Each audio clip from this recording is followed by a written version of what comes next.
Hi guys, and welcome to my video on loops in Roblox Studio. So today we're going to be having two parts of this video, and this will be the first part, and in the second part we'll be creating this multicolour grid. So this multicolour grid can be useful for if you're creating a randomly generated landscape. There's 400 blocks in here, and there's a 20 by 20 grid, and it's made up by 20 lines of code. Okay, so let's get into it. The first thing I want to do is just delete the script that made the grid, and add a new one. Then here we can delete the present hello world and just type in loops. Now there are three different types of loops that you will want to be using in Roblox Studio, and the first and probably the most important one is the while loop, and it is while true do, and anything which is inside these containers will just keep on running whenever the game starts. So one thing important to note is that you'll have to have a wait inside of a while true do loop, because otherwise it'll just keep on repeating infinitely as fast as it can, and Studio will crash. So by the way, I learnt that out the hard way. So if you just got the double brackets at the end of your wait, then it'll go for the lowest time possible for inside a wait function, and that is 0.03 seconds. We're just going to set this to 1, so every 1 second it will let the loop repeat it again. And here we're just going to print looping, and just run the game. As you can see in our output, looping will just appear every 1 second. Okay, so let's move on to for loops.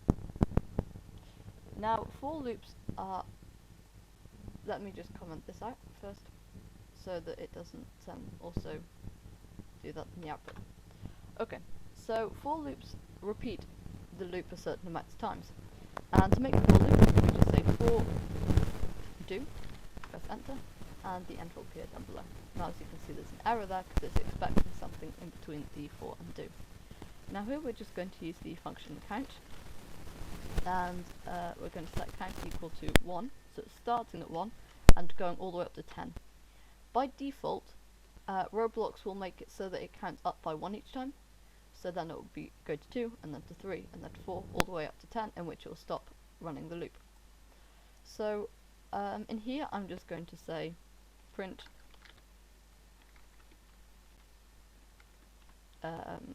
we're just going to print count, just so that we can see how many times it's counting. And then let's run the script, and it will go 1, 2, 3, 4, 5 to 10. There we go. Okay, so we can also change how many times this loops by saying how much it goes up each time.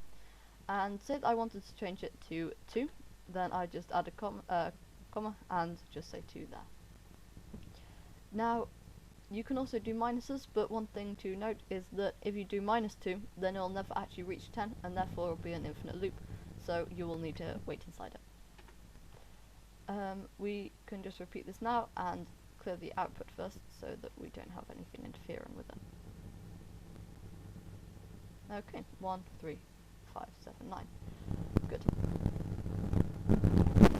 Okay, so I'm just going to comment that, and then I'll show you how to use repeat until loops. So to do this first, what we're going to do is we're going to set a variable, and I'm just going to set the variable equal to peopleCount.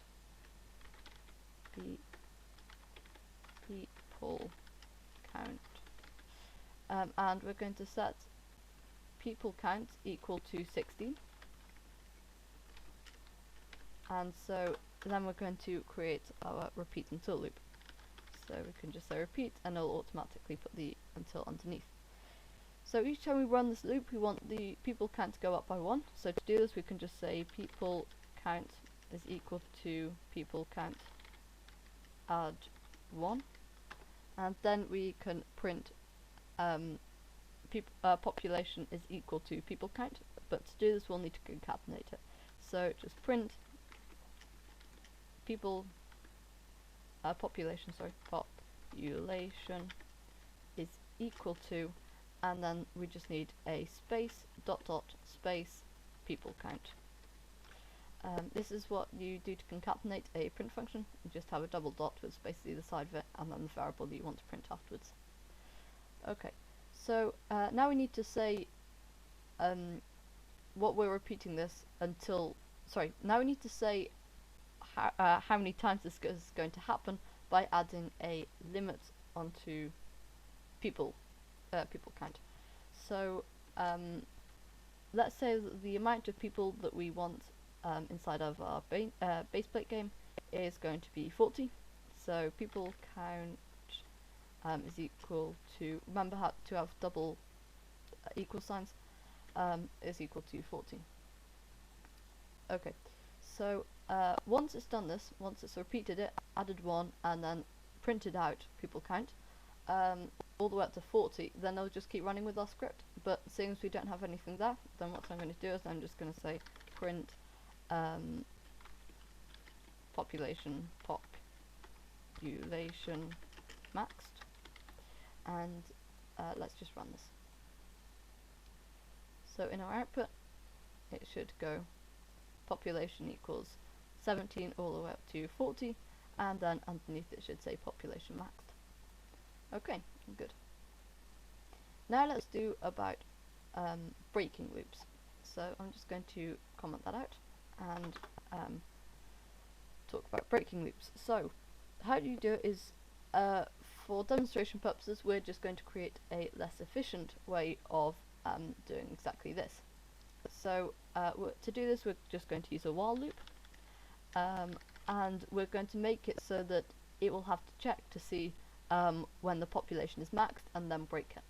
So while true do, and we also need to set our variable above, in which I'm just going to copy local people count and paste it down below, and then while true do, people count is equal to people count add 1, and then we're going to print people count,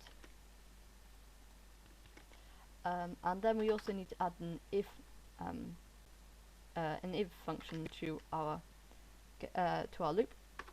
And actually no, we need to say if then, sorry, and as you can see there's an error here, so it's looking for something in between the if and the n, sorry, the if and the then, and in here we're just going to say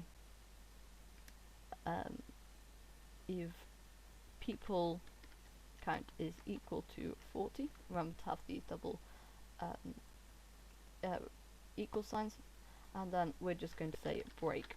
Now if you spelled it correctly, it will go blue, and that means it's working, and then underneath we can say print population maxed. So what this will do is it'll do exactly the same as this script, but just less efficiently. This was just for demonstration purposes. You've got the option for going with a repeat until or a while true do with an if statement inside, then just go for the repeat until. If we run this and first clear the output, then you can see that it is exactly the same as the last script. Good. Okay. So in the next video we'll be talking about making our multicolour grid, and I can't wait to get into that. It will maybe be coming out tomorrow, and I hope you enjoyed this one. Today we talked about while loops, we talked about repeat until loops, and also how to break a loop, and we also talked about counting with loops. Okay, so I hope you enjoyed this, and I'll see you in the next one. Thank you for watching.